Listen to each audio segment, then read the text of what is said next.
Jadinya semuanya harus manual, tulis kartu stoknya manual, hitung harganya masih manual gitu. Kemudian kalau di penyimpanan itu di Apotika Syifa masih pakai sistem FIFO. Jadi barang yang datang duluan itu kan tidak mesti ada duluan. Jadinya yang datang duluan yang keluar duluan gitu. Terus kalau di distribusi itu ke apotek lain. Jadi Apotika Syifa itu ada 2. Jadi kadang PBF-nya tuh antar obat ke Apotika Syifa 1, nanti baru obat yang diminta di Apotika Syifa 2 itu dikirim gitu dari Apotika Syifa 1. Kemudian ke pasien langsung, pasien dengan resep, dan pasien yang yang datang buat USG di Apotika Syifa. Kalau pengelolaan resep, ya sama, resepnya itu nanti dibukukan setelah 3 tahun dimusnahkan. Terus kalau di pelayanan farmasi klinik sendiri, ini kita sampai monitoring efek samping karena kan di Apotika Syifa itu ada ada dokter spesialis kandungan. Jadi tuh pasien tiap hari tuh ada gitu. Lupa jadwal praktek dokternya tuh lupa. Pokoknya ada gitu tiap hari. Terus nanti setelah pengkajian resep itu kan obatnya disiapin. Nah, kebanyakan tuh biasanya obatnya berupa vitamin ibu hamil gitu lah. Terus pelayanan informasi obat, konseling. Nah, pernah beberapa hari itu kita coba konseling pelayanan informasi obat sama konseling gitu kan ke pasiennya. Terus kalau pemantauan terapi obat sama monitoring efek samping itu kita lakuinnya lewat WhatsApp. Jadi saat pendaftaran di USG kan itu pasiennya ada data nama sama nomor WhatsApp. Jadinya untuk pemantauan terapi obat sama monitoring efek samping itu lewat WhatsApp. Itu aja sih bedanya. Mungkin teman-teman yang lain ada yang ingin ditambahkan.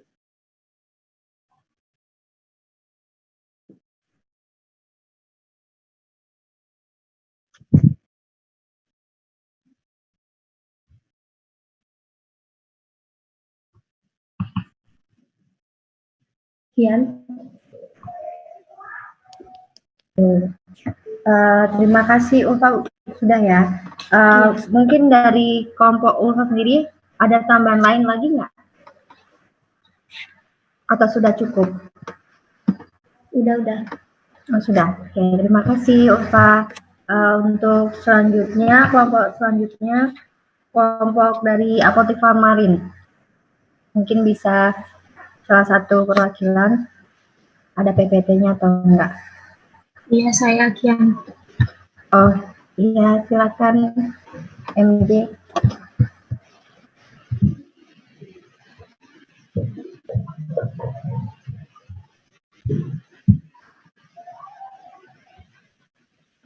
Assalamualaikum warahmatullahi wabarakatuh. Di sini saya ingin menjelaskan mungkin sedikit saja ya, tadi sudah dijelaskan oleh teman-teman. Saya menambahkan aja untuk Apotek Farmarin. Di sini ada struktur organisasi dari Apotek Farmarin. Jadi Apotek Farmarin itu memiliki struktur organisasi. Di sini itu ada dari YKKBI. YKKBI ini yaitu Yayasan Kesejahteraan Keluarga Bank Indonesia. Jadi di bawahnya YKKBI itu nanti ada komisaris, kemudian direktur utama dan direktur lain. Nah, kemudian dari direktur lain ini ada divisi dari farmasi, dan divisi farmasi ini nanti membawahi pusat dan cabang. Untuk pusat sendiri nanti ada Apotek Farmarin Jabodetabek, dan untuk cabang sendiri itu nanti ada Apotek Farmarin di luar Jabodetabek seperti yang ada di Yogyakarta. Kemudian di sini ada apoteker pendamping atau APIM, kemudian di bawahnya juga ada asisten apoteker, reseptir, administrasi dan keuangan, bantuan kesehatan pensiunan atau BKP, dan pembantu umum. Kemudian untuk pengelolaan sediaan farmasi Alkes dan BMHP sendiri untuk perencanaannya lebih menggunakan metode konsumsi karena kebanyakan dari pasien yang datang itu sudah bekerja sama dan berlangganan untuk membeli obat di apotek Farmarin, dan apotek Farmarin itu juga sudah memiliki daftar standarisasi obat atau DSO yang sudah disusun oleh jajaran dari YKKBI Pusat yang terdiri dari dokter, apoteker, perawat, staf direksi, dan yang bekerja sama dengan Fakultas Farmasi Universitas Indonesia. Kemudian, jika dilihat dari budaya dan kemampuan pasien yang membeli obat di apotek Farmarin itu, kebanyakan itu tingkat perekonomiannya itu adalah menengah ke atas, sehingga obat-obat yang tersedia di apotek Farmarin itu adalah obat yang branded seperti itu. Kemudian perencanaannya dilakukan dengan cara mengecek ketersediaan dan pencatatan stok obat yang kosong atau tinggal sedikit. Kemudian baru kemudian dengan beberapa pertimbangan seperti rata-rata penjualan produk tersebut, harga dan diskon TTF, apoteker kemudian menentukan jumlah dan prioritas produk yang akan dipesan. Kemudian untuk pengadaannya secara garis besar sudah sama dengan apotek yang lainnya. Pengadaannya dilakukan melalui WhatsApp apoteker kepada PBF langganan, kecuali untuk narkotik yang wajib melampirkan SP resmi kepada PBF PT Kimia Farma. Dan untuk pengadaannya itu di apotek Farmarin dengan pengeluaran 2 hari terakhir dengan mengecek ketersediaan yang ada di komputer. Jika jumlah stok lebih kecil daripada jumlah pengeluaran, maka obat tersebut yang akan dipesan. Kemudian untuk penerimaan itu sudah disampaikan terkait sama pengecekan kesesuaian jenis jumlah mutu seperti itu. Kemudian untuk penyimpanannya juga sama seperti yang sudah teman-teman jelaskan. Kemudian untuk distribusinya, apotek Farmarin mendistribusikan obat kepada pasien dengan resep dokter maupun non-resep. Kemudian ada juga menyediakan delivery service kepada para pelanggannya, di mana pasien dengan karyawan aktif maupun pensiunan BI yang biasa membeli obat di apotek Farmarin sudah memiliki database alamat dan nomor teleponnya yang tersimpan di sistem informasi manajemen atau sistem apotek. Oleh karena itu, apabila ada obat yang kurang, maka pegawai apotek akan mengantar kekurangannya ke rumah.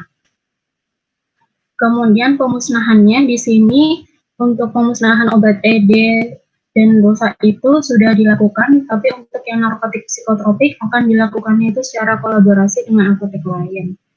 Kemudian untuk pengendaliannya, jadi untuk pengendaliannya apotek Farmarin ini sudah terintegrasi secara elektronik menggunakan aplikasi EAAS versi 308 atau Integrated Apothecary Application System. Jadi nanti untuk stok obat dan lain-lainnya itu sudah ada di komputer. Kemudian pencatatan dan pelaporan ini ada SP dan faktur, diarsipkan sesuai tanggal dan bulan pemesanan sehingga apabila dibutuhkan di kemudian hari dapat ditemukan dengan mudah. Kemudian ini yang lainnya sudah sama ya. Untuk pelaporan ada 2, pelaporan internal dan eksternal. Untuk pelaporan internal sendiri itu seperti manajemen apotek dilakukan setiap bulan untuk melihat pertumbuhan bisnis dan efektivitas sumber daya yang akan dikirimkan ke YKKBI Pusat, yaitu di Jakarta, untuk kemudian diaudit. Kemudian untuk yang eksternal sendiri seperti narkotika psikotropika, kemudian serta laporan ketenaga kerjaan yang dilakukan setiap 3 bulan sekali. Kemudian ini untuk pelayanan resepnya ada 2, ada yang maksudnya ada lolos dan tidak lolos, jadi nanti ini sama ya seperti yang apotek lainnya. Kemudian ini untuk yang pasien kerjasama, jadi nanti perbedaannya itu di sini ada untuk pasien kerjasama dengan apotek Farmarin itu nanti ketika screening resep itu lolos, ada obat yang masuk DSO dan obat non-DSO. Untuk obat DSO sendiri nanti dicek stok obat, kemudian dan lain-lain sampai nanti penyerahan dan KIF. Kemudian kalau nanti ternyata di resep itu ternyata obat yang ditemukan itu adalah non-DSO, maka harus dikonfirmasi kepada pasien terlebih dahulu untuk mengganti obat branded sesuai DSO. Apabila pasien setuju, nanti akan dicek stok obatnya dan sampai nanti diserahkan. Kemudian jika ternyata pasien tidak setuju dengan penggantian obat sesuai DSO, nantinya pasien akan membayar tunai obat